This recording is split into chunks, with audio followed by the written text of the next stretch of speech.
Incidencia.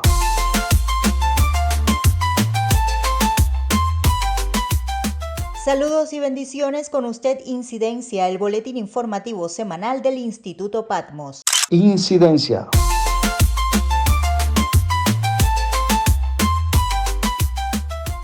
Prisionero político condenado por las protestas del 11J atenta contra su vida por segunda vez y se encuentra en estado grave. Instituto Patmos se expresa a propósito del 22 de agosto, Día Internacional de Conmemoración de las Víctimas de Actos de Violencia motivados por la religión o las creencias. Celebran el 25 de agosto el Día Mundial de Oración por la Capellanía Carcelaria. Denuncian en The New York Times que la nación venezolana entra en una nueva era de autoritarismo y esto incluye represión también en el ámbito religioso. El Centro de Denuncias para la Fundación para la Democracia Panamericana expone este caso. Prisionero político condenado por las protestas del 11J atenta contra su vida por segunda vez y se encuentra en estado grave. El prisionero político Yosandris Mule Almaral, de 37 años, manifestante de La Guinera y con un padecimiento psiquiátrico, fue condenado a 10 años de privación de libertad. Hoy se encuentra en terapia intensiva, reportado como grave tras haber saltado del puente de Calabazar durante un pase de la prisión. Hace unos 8 meses, Yosandris ya había intentado quitarse la vida en la prisión del Combinado del Este. En esa ocasión intentó ahorcarse y fue salvado por sus compañeros reclusos.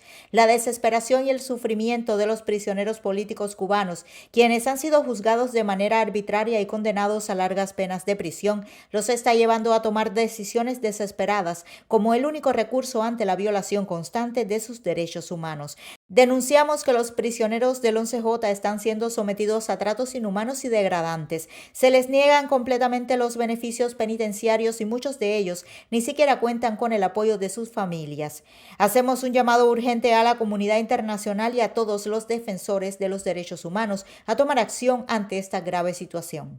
Conmemorado el 22 de agosto por 6º año consecutivo, el Día Internacional de la Conmemoración de las Víctimas de Actos de Violencia motivados por la religión o las creencias, luego de que el 13 de mayo de 2019 la ONU lo adoptara por consenso con el fin de condenar la violencia continua y los actos de terrorismo contra personas, incluidas las personas pertenecientes a minorías religiosas, sobre la base de la religión o las creencias o en su nombre. A propósito de esta fecha, el Instituto Patmos publicó en su blog un listado de minorías religiosas en Cuba que son víctimas constantes de las segregaciones y hostigamientos que provienen constantemente de la Oficina de Atención a los Asuntos Religiosos del Comité Central del Partido Comunista. Como miembros de la familia humana, debemos fomentar el entendimiento mutuo. Todos tenemos la responsabilidad de cuidarnos los unos a los otros, de respetar las diferencias y de promover la coexistencia pacífica. Respecto a Cuba, en tal sentido, condenamos el odio religioso, la exclusión y la represión religiosa, todo instigado desde la cúpula del totalitario Partido Comunista de Cuba y en especial desde su Comité Central por parte de la Oficina de Atención a los Asuntos Religiosos, especialmente contra minorías religiosas como la Iglesia Independiente Monte de Sión, que organizó su líder, el pastor Lorenzo Rosales Fajardo, tras su segregación el 11 de julio del 2011, por parte de David Moreno Alfonso, superintendente entonces de las iglesias de la Biblia Abierta, por presiones de la Oficina de Atención a los Asuntos Religiosos del Comité Central del Partido Comunista de Cuba. Sin olvidar que el pastor cumple todavía prisión y que ha sido torturado desde el 11 de julio del 2021. El Ministerio Fe Abundante Internacional, que tiene sede en Nicaragua, pero fue fundada en Cuba por el pastor Ramón Rigal, quien luego de haber servido como pastor de la Iglesia de Dios en Cristo, denominación de tradición de fe menonita, adscrita legalmente en el registro de asociaciones, fue segregado por el superintendente entonces, Rubén Yacer, radicado en el municipio de Baracoa, provincia de Guantánamo, también por presiones de la Oficina de Atención a los Asuntos Religiosos del Comité Central del Partido Comunista de Cuba, sin olvidar que el pastor cumplió 2 años de prisión desde abril del 2019 y que su esposa, Adia Espósito, cumplió 1 año de prisión también. La Iglesia Independiente Tiempo de Cosecha. Su pastor, Elier Muir Ávila, fue visitado el pasado 12 de junio de 2024 por líderes de la Iglesia de la Fe Apostólica. su denominación religiosa para la cual trabajaba desde 2017. En concreto, le visitaron el pastor Isaac Hidalgo, presidente de la denominación, y el pastor Francisco Javier, miembro de la Junta Nacional. El motivo de la visita era para notificarle que por quejas sobre él de parte de la Oficina de Atención a los Asuntos Religiosos, respecto a monitoreo de parte de esta a sus redes sociales y encontrar que había dado likes a determinadas publicaciones mal vistas por ellos, él quedaba expulsado de la denominación. La vigilancia y acosos contra este pastor se mantienen y se han multiplicado desde la visita de sus ex líderes religiosos amedrentados por la Oficina de Atención a los Asuntos Religiosos. La más reciente visita que recibió el pastor fue el 3 de agosto de 2024 de la funcionaria Tania Esther Benítez Martínez, presidente del Consejo Popular de Reparto El Vaquerito en Morón Ciego de Ávila, donde vive el pastor, para decirle que solo existen las iglesias que el Partido Comunista acepta y solo pueden ministrar los pastores que el Partido Comunista reconoce y que por tanto ni su iglesia ni él están autorizados a existir. Otras minorías religiosas en situaciones similares y a las que se niega el reconocimiento legal y a las que luego de no reconocérseles se les acosa son el Ministerio Aliá o el Regreso al Buen Camino, la Casa Rastafari en Cuba, especialmente contra los miembros de la comunidad Bobo Chantí, Comunidad de Judíos Sefarditas Beneya Nusin, la Asociación Cubana para la Divulgación del Islam, los Yorubas Libres de Cuba, cuyos líderes, Loreto y Donaida, permanecen torturados desde el 11 de julio del 2021 en prisiones del centro de Cuba. Loreto, por cierto, en grave estado de salud con peligro de muerte.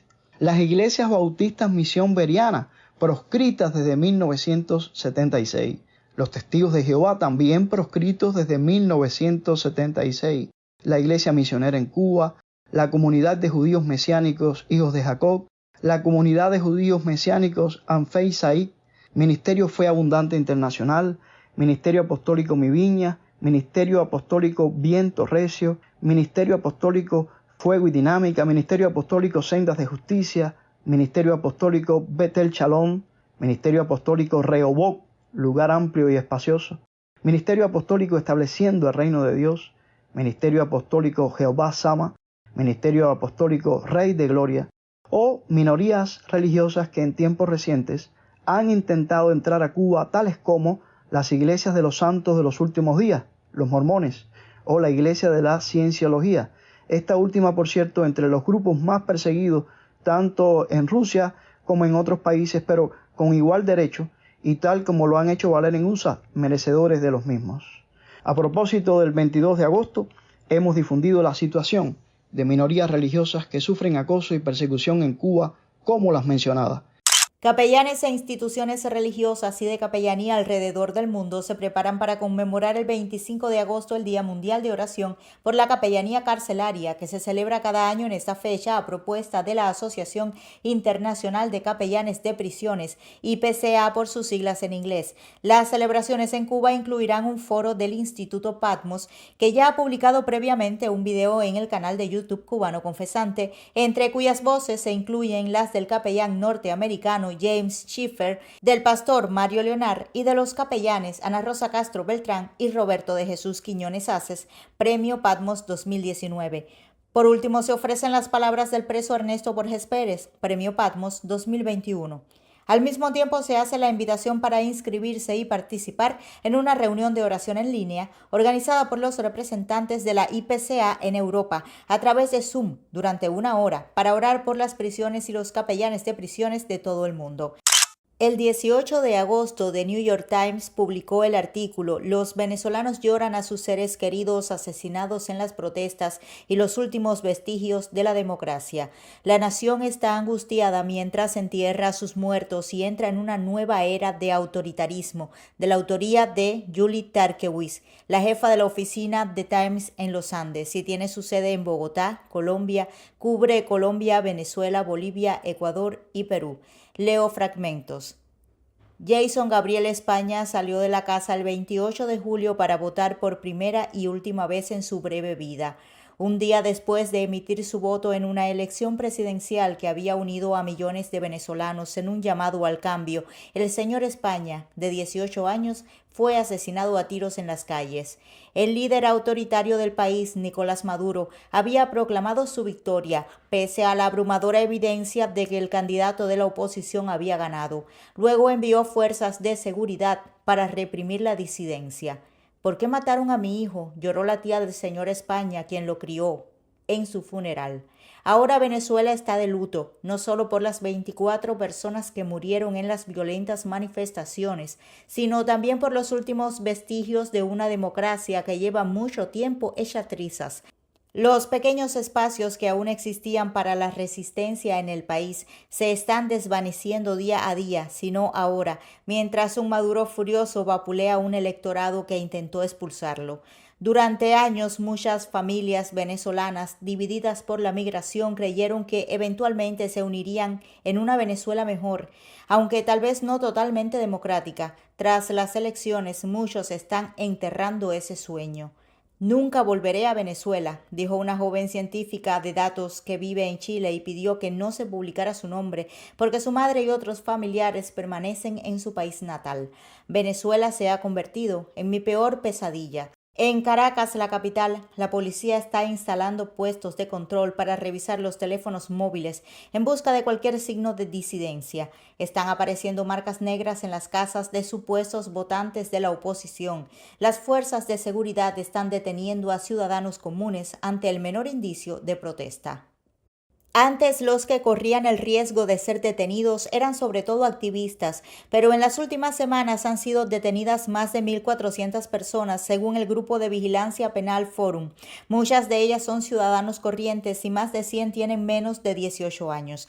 Las autoridades están cancelando los pasaportes de activistas de derechos humanos y otras personas, dejándolos atrapados en el país. Los periodistas huyen ante las informaciones de que la policía de inteligencia los está buscando. El sábado, miembros de la Guardia Nacional arrastraron a un sacerdote en el estado Zulia ante la mirada de su congregación. Cristo, Príncipe de la Paz, cantaron, cayendo de rodillas mientras él desaparecía de la vista. En el pasado, el gobierno generalmente evitaba arrestar a figuras de la Iglesia. Los líderes de la oposición, Edmundo González y María Corina Machado, han intentado mantener un mensaje de optimismo. Aunque sus apariciones públicas han sido escasas desde la votación, no han sido detenidos. Leo fragmentos más adelante. Un día después de emitir su voto, España fue con sus vecinos a protestar por primera vez en su vida, dijo su tía. Pero Maduro ya había enviado a las fuerzas de seguridad y a sus bandas aliadas llamadas colectivos a las calles. Esa noche la tía de España recibió una llamada. Su hijo estaba muerto. Un solo disparo en el pecho, se lee en su certificado de defunción. No está claro quién lo mató. Así termina por hoy Incidencia, el boletín informativo semanal del Instituto Patmos. Estos fueron los tópicos. Prisionero político condenado por las protestas del 11J atenta contra su vida por segunda vez y se encuentra en estado grave. Instituto Patmos se expresa a propósito del 22 de agosto, Día Internacional de Conmemoración de las Víctimas de Actos de Violencia motivados por la religión o las creencias. Celebran el 25 de agosto el Día Mundial de Oración por la Capellanía Carcelaria. Denuncian en The New York Times que la nación venezolana entra en una nueva era de autoritarismo y esto incluye represión también en el ámbito religioso. Incidencia.